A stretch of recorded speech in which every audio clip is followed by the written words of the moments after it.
Welcome back to our channel. Today we're going to have a look at part 2 of chapter 2, which is open files from the book My System by Aron Nimzowitsch.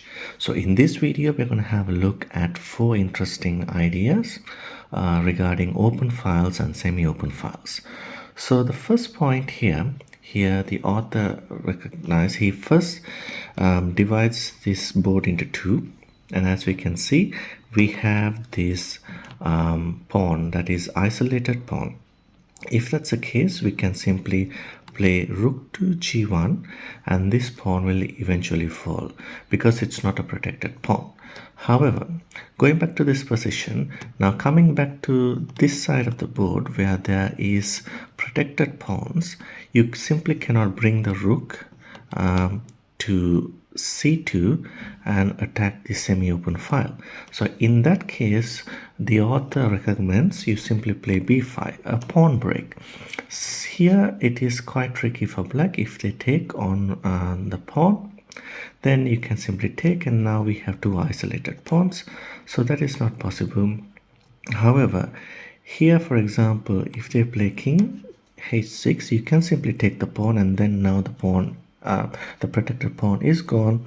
Now you simply can bring the rook and attack, or you simply can take this as well.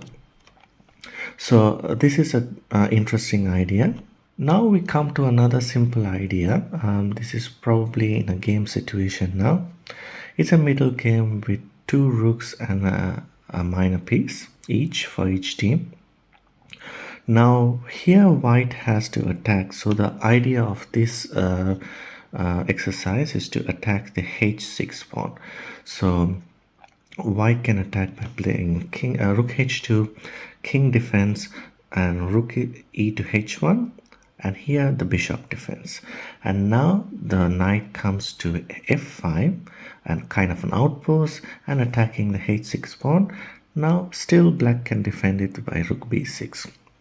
Now it looks like there is no more attack.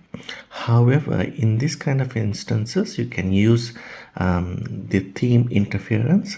Here white can simply play d6, and now the pawn interferes of the defense of the rook.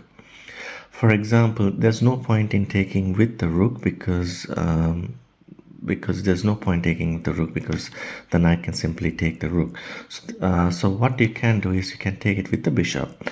Even if you take it with the bishop, still the bishop interferes with the defense of the rook, and here white can simply play rook take h6, and when the king goes here, now white plays his critical move rook g6. After the king moves, rook g7 check, and as you can see, the powerful rook has come and occupied the 7th rank with the help of the knight, and now it's game over for black. Game can continue this way, however after this it's a checkmate.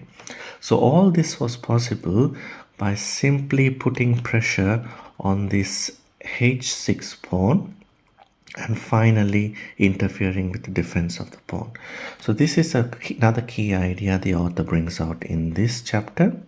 Another simple idea the author brings out in this kind of situation: when you have a semi-open file, you can protect all the escape squares, and now you can simply sacrifice with your rook and give a checkmate. So this is another idea in semi-open files.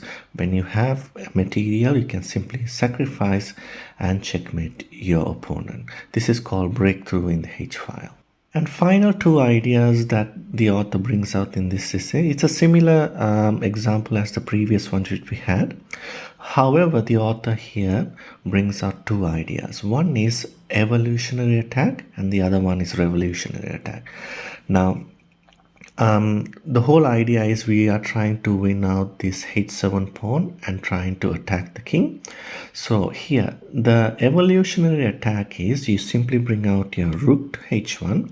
Now this is not the ideal way because this is a drawish position by playing rook to h1. Here the knight plays to f8 guarding this pawn, and then now we have bishop e7. What this idea means is you simply pile up and pressurize, thinning the defenses. And for example, something like this. Now you simply take on the defense, and now you play rook take h7. So the idea is evolutionary attack means you thin out the defenses and you simply win out pawns. Now this is not the ideal position, as I mentioned, because here this is a draw's position. So going back to the original position, the correct way possible is a revolutionary attack in this instance. All you have to do is simply, because the white king is simply boxed in, you can simply now rook take h7.